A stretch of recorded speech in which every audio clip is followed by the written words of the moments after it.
حضور اگلا سوال ڈاکٹر ندیم صاحب جو برائٹن سے تشریف لائے ہیں جی ان کا ہے. میں ان سے درخواست کروں گا تشریف. ڈاکٹر مجید صاحب. ندیم صاحب.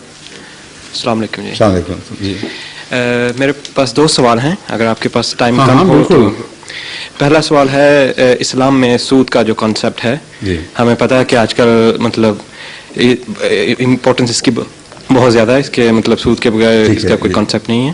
تو اس کے بارے میں آپ کا کیا خیال ہے کہ دوسرا کیا ہے؟ دوسرا ہے عورت کے رائٹس جو اسلام میں ہیں وراثت کے وٹنس کے اور ڈیورس کے. عجیب اتفاق ہے کہ آج جو انگریزی دان طبقے سے میری سوال جواب کی میٹنگ MTA میں ہوئی ہے اس میں یہی دونوں سوال اٹھائے گئے تھے اور ان دونوں کا جواب میں آج دوپہر صبح قریباً 12 بجے کے قریب 12:15 سے 1:45 تک دے چکا ہوں. لیکن ایک دفعہ نہیں بارہا دے چکا ہوں. اور جتنے بھی میرے سفر ہوتے ہیں یورپ امریکہ یا مشرقی دنیا میں فجی وغیرہ تک یہ سوال اکثر سامنے آتے ہیں اور میں تو نہیں سمجھانے سے تھکتا مگر یہ چونکہ ٹیلی وائز ہو رہے ہیں پروگرام سارے اس لیے لوگ یہ توقع رکھیں گے کوئی نئی باتیں بھی تو بات کروں نئی باتیں تو بیان کروں.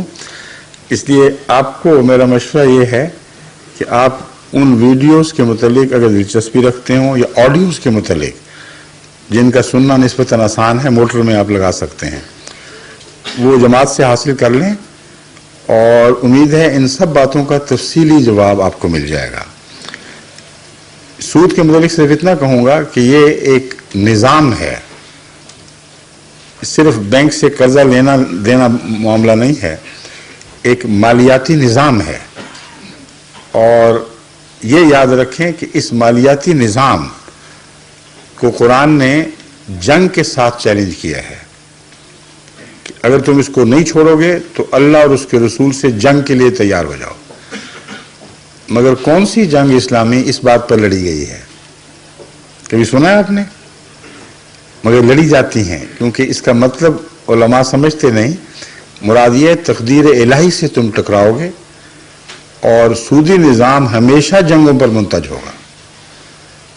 اور یہ وہ بات ہے جو آج کے اقتصادیات کے ماہرین دراصل تسلیم کر چکے ہیں.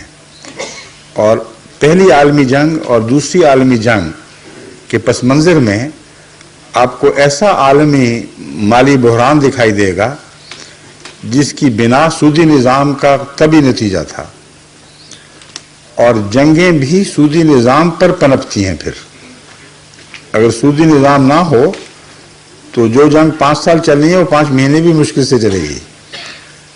اور وہ لوگ جنہوں نے مالی مافیا بنا کر سب دنیا پر قبضہ کیا ہے ان کا دنیا پر غلبہ سودی نظام کی وجہ سے ہے. چنانچہ مسلمان اپنی سادگی میں سمجھتے ہیں کہ فلسطین کا مسئلہ یوں ہی پیدا ہو گیا ہے.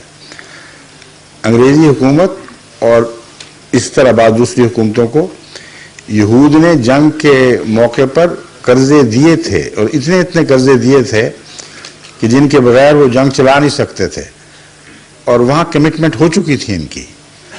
یہ عہد نامے تحریر ہو چکے تھے کہ اس کے بدلے جنگ کے بعد ہم تمہیں فلسطین پر نافذ کر دیں گے. تو بہت گہرے مسائل ہیں اور تفصیلی مسائل ہیں. سودی نظام لازماً ایک ایسے مالی بحران پر منتج ہوتا ہے جس کا انسان کے پاس کوئی علاج نہیں سوائے اس کے کہ پھر عالمی جنگیں شروع ہو جائیں. ملکی دائرے کے اندر بھی یہ سودی نظام ہی ہے جو انفلیشن کا موجب ہے کیونکہ واقعتاً سودی نظام کیا کر رہا ہے یہاں. ایک پہلو تو وہ ہے جو بینک لیتے اور حساب سے ہیں دیتے اور حساب سے ہیں.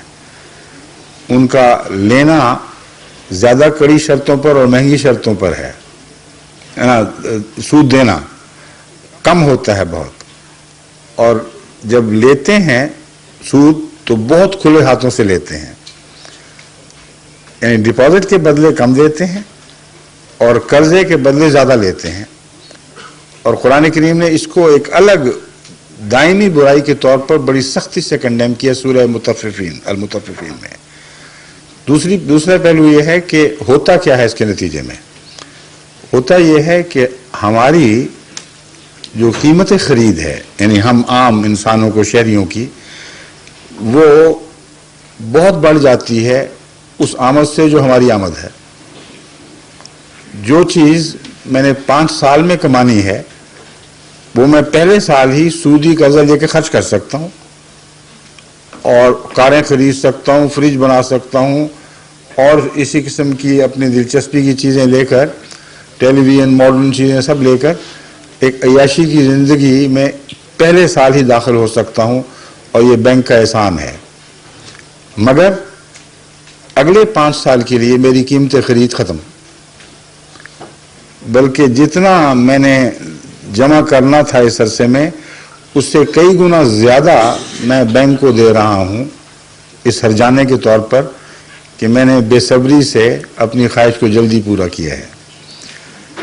اور یہ جو صورت ہے اس سے انڈسٹری یعنی ملک کا جو پروڈکشن کا نظام سارا, انڈسٹری عام صرف معنوں میں نہیں بلکہ تمام جو چیزیں پیدا کرنے کا نظام ہے اس کو ایک خون کا ٹیکہ مل جاتا ہے کیونکہ گاہک مل جاتے ہیں اور شروع میں غیر معمولی طور پر نشو و نما دکھائی دیتی ہے, لیکن یہ قیمت خرید دن بدن دراصل کم ہو رہی ہے کیونکہ ہر انسان ایسی سوسائٹی میں اپنے مستقبل کو کھا رہا ہے اور ایک موقع ایسا پہنچ جاتا ہے کہ اس سے زیادہ بینک نہیں دے سکتے, پھر واپسی کے مطالبے شدید ہوتے ہیں, کرکیاں ہونی شروع ہو جاتی ہیں, قیمت خرید لازماً گرتی ہے اس دور میں.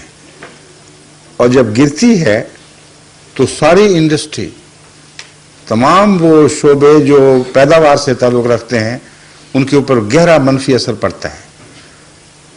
جب یہ ایک ملک کے اندر ہو تو پھر بیرونی تجارت میں ان کے مقابلے دوسرے ملکوں سے بہت زیادہ شدید ہو جاتے ہیں کیونکہ پھر ان کو اپنی انڈسٹری کو قائم رکھنے کی خاطر بیرونی منڈیوں کی پہلے سے زیادہ ضرورت پیش آتی ہے.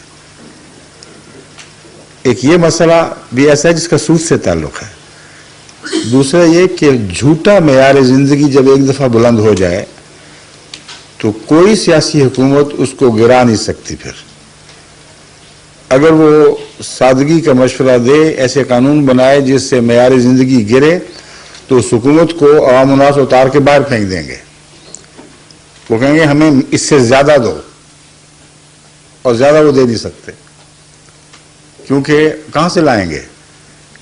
اس لیے ہر قسم کے بحران شروع ہو جاتے ہیں اور بیرونی منڈیوں کے مقابلے کے نتیجے میں عالمی جنگیں وجود میں آتی ہیں.